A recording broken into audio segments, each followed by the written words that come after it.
Hello दोस्तों, कैसे हैं आप सब। आज हम लोग देखेंगे कि बैंकिंग सिस्टम कार्य कैसे करता है। आखिर हम एक एग्जांपल के थ्रू समझने का प्रयास करते हैं।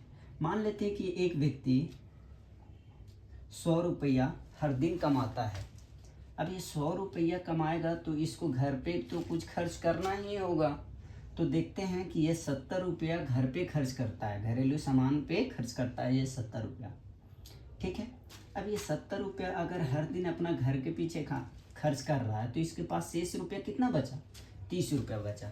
अगर इसके पास 30 रुपया बचेगा तो शेष 30 रुपया को वो करेगा क्या? तो वो जो 30 रुपया बचेगा इसको अपने ऊपर खर्च करेगा, अपने ऊपर खर्च करेगा। अब जब ये अपने ऊपर खर्च कर रहा है दोस्तों, तो आप बताइए ये 30 रुपया कहाँ खर्च हो रहा होगा? अपने ऊपर।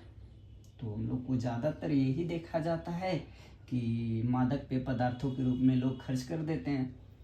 तो देखिए इस 30 रुपया को हम लोग कैसे उपयोग कर सकते हैं, जिसको हम आगे समझते हैं। तो दोस्तों हम लोग देखते हैं, हम लोग बैंक में अगर उसी व्यक्ति को एक अकाउंट खुलवा दें तो मान लिया वो व्यक्ति का अकाउंट खुल गया।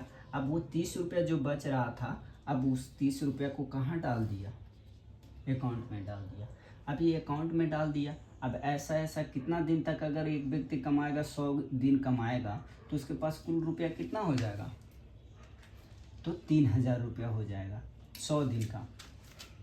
अगर आप खुद ही समझिए कि क्या भारत में सिर्फ एक ही ऐसा मजदूर व्यक्ति है? नहीं, बहुत सारे हैं। तो उसमें हम लोग मान के चलते कि 1 करोड़ ऐसा मजदूर व्यक्ति होगा।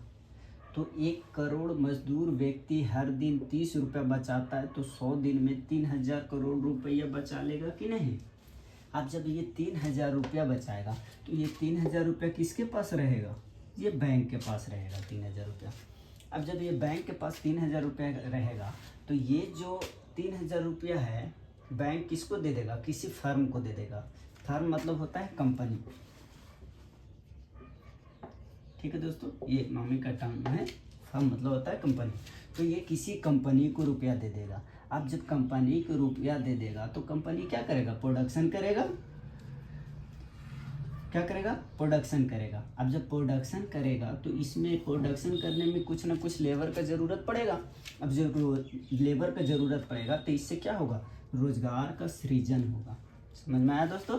इस प्रकार क्या होगा? रोजगार का सृजन होगा। जब रोजगार का सृजन होगा तो कहीं ना कहीं लोगों का आय में भी वृद्धि होगा।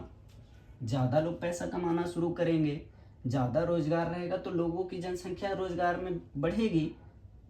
तो जब ज़्यादा लोग रोजगार में आ जाएंगे तो लोगों का फिर आय में वृद्धि होगा, तो फिर बचत भी तो वृद्धि होगा ना।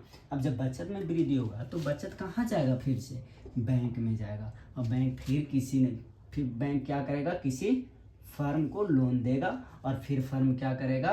प्रोडक्शन करेगा। और प्रोडक्शन करने में कुछ लेबर का ज़रूरत पड़ेगा तो लेबर भी बढ़ेगा, और फिर लेबर बढ़ेगा तो इस प्रकार आय भी बढ़ेगा। आय बढ़ेगा तो फिर बैंक में पैसा जाएगा।